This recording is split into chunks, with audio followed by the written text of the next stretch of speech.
Hello, परम आदरणीय संतगण, सभा में उपस्थित विद्वत समाज, भक्तिमयी माता और बहनों, बहुत हर्ष की बात है।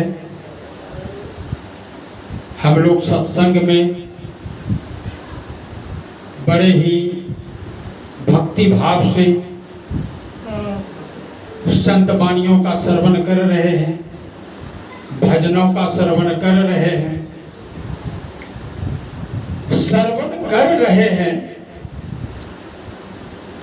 लेकिन उतना ही पर्याप्त नहीं होगा। पर्याप्त होगा उस पर चिंतन करना, मनन करना, विचार करना।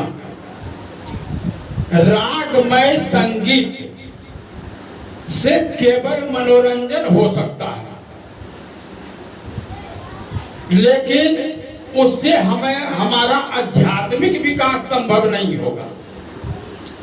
कुछ झुकाव अवश्य हो जाएगा, लेकिन आध्यात्मिक विकास तब होगा जब उस शब्द को हम अपने अंदर में समझने की कोशिश करेंगे, उस पर विचार करेंगे, चिंतन करेंगे, तब हो।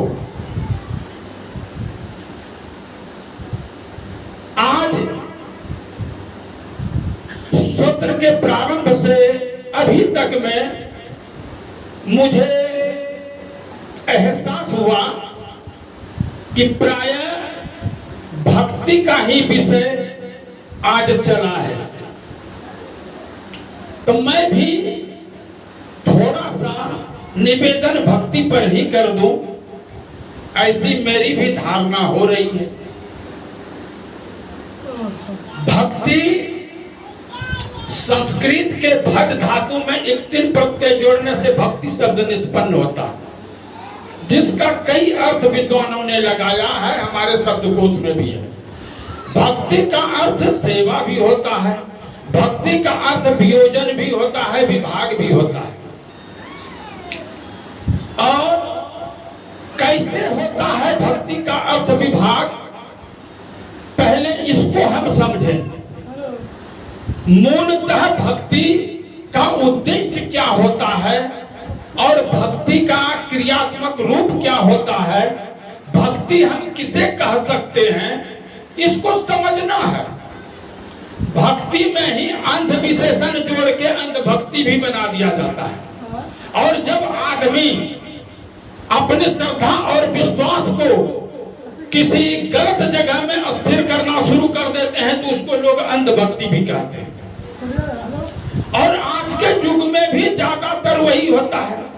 उदाहरण स्वरूप मैं दूसरे रूप से कह रहा हूं, आप सुन रहे थे अभी कि गोबर पूजता है तो पीपल पूजता है तो या और कुछ पूजता है, तो अंधभक्ति नहीं है तो क्या है? कहने का मतलब ज्ञान के अभाव में हम उचित और अनुचित को समझने में असमर्थ हो जाते हैं और हमारा प्रवाह एक अनजान दिशा की ओर हो जाता है, जिससे हम पूर्णतः अनभिज्ञ रहते हैं। जो चीज हमें समझना चाहिए वो समझ में नहीं आता है। हमारा यह कर्तव्य नहीं बनता कि किसी चीज का शिकायत करते रहना, किसी चीज की निंदा करते रहना। काहे कि हमारे अंदर में जो चेतन सत्ता विराजमान है, वह चेतन सत्ता बहुत ही शुद्ध है, उसमें कोई विकार नहीं है।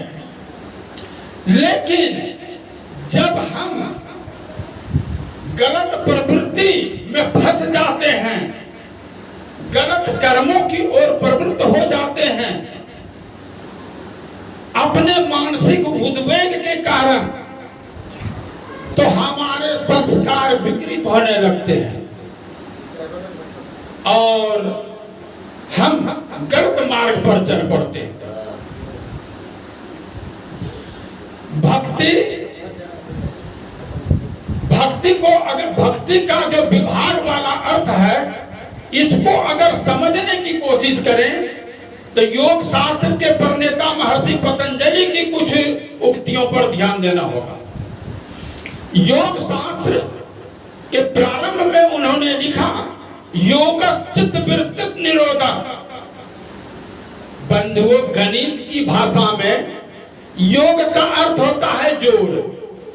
हम सभी जानते हैं 2 और 3 का योग 5 होता है, गणित की भाषा है। योग का अर्थ जोड़ना, लेकिन अध्यात्म में योग का अर्थ तोड़ना, विभाजित कर देना।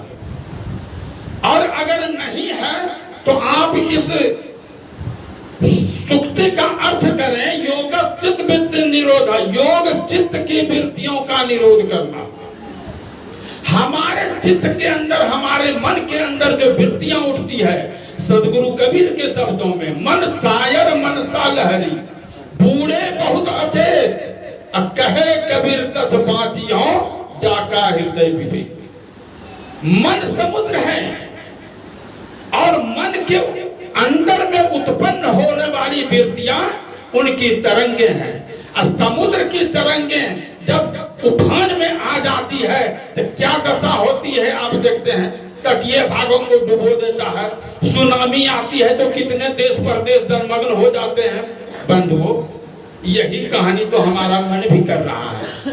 मन की वृत्तियों के अधीन होकर जब हम चलना शुरू कर देते हैं, सत्संग के अभाव में, सद्ज्ञान के अभाव में, सद्विवेक के अभाव में, तो हमारा अधोगमन होना शुरू हो जाता, हमारा पतन होना शुरू हो जाता। हमें समझना होगा अपने मन को। महर्षि पतंजलि कहते हैं कि योग किसको कहेंगे, जब चित्त की वृत्तियों को रोक दे। हमारी मानसिक वृत्तियां जो संसार की ओर दौड़ती चली जा रही है, संसार में डूबती चली जा रही है, उधर से मोड़ दीजिए, रोक दीजिए। यही तो योग है। योग का अर्थ फिर जोड़ना आ जाएगा जब हम अपने आत्म स्वरूप से अपने आप को जोड़ लेते हैं। ध्यान दीजिएगा कबीर साहब की एक उक्ति और, कुंभ ही बांधा चल रहे, जल बिन कुंभ न हो, अज्ञान ही बांधा मन रहे, मन बिन ज्ञान न हो। क्या समझ पाते हैं? कुम्हार घड़ा बनाता है, बर्तन बनाता है, तो घड़ा या बर्तन कोई चीज बनाता है कुम्हार चाक पर, तो क्या सूखी मिट्टी से बना देता है? नहीं। बर्तन बनाने के लिए मिट्टी में पानी डालना होता है। जल बिन कुंभन हो, बिना जल का घड़ा नहीं बनेगा। जब तक मिट्टी में जल को नहीं मिलाया जाएगा तो घड़ा नहीं बनेगा। लेकिन कुंभ ही बांधा जल रहे, लेकिन उसी घड़े में हम जल को भी रखते हैं, वो जल उससे बाहर नहीं भागता। जल से ही घड़ा बनता है और उसी घड़े में जल को हम रोक के रखते हैं। ज्ञान ही बांधा मन रहे, मन बिन ज्ञान न हो। आपको बिना मन के ज्ञान नहीं होता है, मन से आपको ज्ञान होता है। मन 10 इंद्रियों के ऊपर जो है राज करता है और इंद्रियों के द्वारा इंद्रिय जन्य सांसारिक वस्तुओं का ज्ञान मन प्राप्त कराता है। लेकिन ज्ञान ही बांधा मन रहे, लेकिन उसी ज्ञान से हम मन को बांधते हैं। जब हमें ज्ञान, ध्यान दीजिएगा, बहुत सुंदर उक्ति है, बहुत बड़ा सूत्र है सदगुरु कबीर का। जब हम ज्ञान को सर्वोपरि महत्व देते हैं और ज्ञान पर हम उतरते हैं, तो हमारे अंदर विवेक जागृत होता है और उस विवेक के बल पर हम मन को नियंत्रित कर लेते हैं। तभी तो महर्षि पतंजलि कहते हैं योगस् चित्त वृत्ति निरोधा। चित्त की वृत्तियों, मन की वृत्तियों का निरोध करना योग है। एक साधक पूछता है महर्षि जी से, अगर चित्त की वृत्तियों का निरोध नहीं कर पाते हैं तो क्या होता है? स्पष्ट जवाब महर्षि जी का, तदा द्रष्टु स्वरूप अवस्था। हाँ, मन की वृत्तियों का अगर निरोध कर लेते हैं तब क्या होता है? तदा द्रष्टु स्वरूप अवस्था, तब दृष्टा अपने स्वरूप में होता है। जब हम वृत्तियों को रोक लेते हैं तो हम अपने स्वरूप में होते हैं, अपना रूप मुझे दिखने लगता है। जिसको आप भगवान कहते हैं, जिसको गॉड कहते हैं, जिसको खुदा कहते हैं, बाहर तो कहीं मिलता नहीं है। आज तक किसी को नहीं मिला है, न मिलेगा, किसी को नहीं। लेकिन जब हम अपने वृत्तियों को रोक लेते हैं, अपने आत्म अभिमुख हो जाते हैं, तब हमें अपने आप स्वरूप का, भगवान का, खुदा का, गॉड का दर्शन होने लगता है। साधक पूछता है कि अगर वृत्तियों का निरोध नहीं कर पाते, जैसे संसारी लोग करते हैं, तब महर्षि जी जवाब देते हैं, वृत्ति सारूप्यम इतरत्र। जैसी वृत्ति होता है वैसा ही उसको रूप दिखता है। जो लोभ वृत्ति में प्रभावित होता है, उसको जहां जहां धन संपदा रहता है उसी का लोभ उसको दिखाई पड़ता है, उसी में वो लग जाता है। कोई कामी पुरुष रहता है तो वह जो है काम वासना के अधीन होकर बड़ा कुकर्म करना शुरू कर देता है। यानी जिस प्रकार की वृत्ति में वह डूबा रहता है, वही वृत्तियां उस पर हावी होकर उसको पतनो उन्मुख कर देती है। ये कहानी है। तो आप भक्ति किसे कहते हैं? भक्ति का अर्थ होता है विभाग। ध्यान दीजिएगा, मैं किसी की निंदा नहीं करूंगा। अगर सपोज दैट राम की ही भक्ति करते हैं, तो जिस समय आप राम की भक्ति करते हैं, चाहे जिस राम की भक्ति करें, मूर्ति की भक्ति करें, जब राम की भक्ति आप करते हैं तो संसार से आपका मुड़ाव हो जाता है, आप संसार से अलग हटते हैं और उसी राम में अपने आप को समर्पित कर देते हैं। तभी तो गोपियां कृष्ण को भी कहती है, उधो मन नाही 10-20, एक हुतो सो गयो शाम संग को आराधे। जब उद्धव उसको जो है समाचार देने आता है, साफ कहते हैं कि उधो मन नाही 10-20, हमारे पास 10 और 20 मन नहीं है, मन है एक हुतो सो गयो शाम संग, एक मन है और वो तो कृष्ण के पास चला गया। को आराधे, सब दूसरा कौन ईश्वर की उपासना करेगा? बंधुओं, मीरा की भक्ति भी वैसी ही है। मेरो तो गिरधर गोपाल दूसरों न कोई, संसार से विमुख होती है कि नहीं? किसी की भक्ति कीजिए, संसार से अलग हो जाता है। संसार से अलग हो जाता है तो उसको परमार्थिक आनंद की अनुभूति होती है। लेकिन ज्ञान के अभाव में हम भटकते ही रह जाते हैं। अगर सच्चा पॉइंट हमको मिल जाए, सच्चा धुरी मिल जाए कि उस ओर हमारा गमन हो, तब हमको सही दिशा मिलेगी और सही लक्ष्य को भी प्राप्त कर लेंगे। तभी तो सदगुरु कबीर कहते हैं कि मोको कहां ढूंढो बंदे, मैं तो तेरे पास में। मोको किसको? मोको क्या कबीर को? कबीर का अगर आध्यात्मिक अर्थ करते हैं तो काया में जो वीर है वही तो कबीर है। मोको कहां ढूंढो बंदे, हमको कहां ढूंढते? मैं तो तेरे पास हूं। नामे मंदिर, नामे मस्जिद, नाम काबे कैलाश में। मंदिर जाओगे नहीं मिलूंगा, मस्जिद जाओगे नहीं मिलूंगा, काबा में नहीं मिलूंगा, कैलाश पर्वत पर भी नहीं मिलूंगा। न तो कोनो क्रियाक्रम में, नहीं योग वैराग में। अब खोजी हो तो तुरंत ही मिल जाऊं पल भर की तलाश में। अगर आपको ज्ञान हो जाए, अगर आपको आपका विवेक जग जाए और आपको अगर सच्चा ज्ञान हो जाए, उस ज्ञान के अनुरूप आपका ठहराव हो जाए, देर नहीं लगेगी, आप भगवान के पास हैं।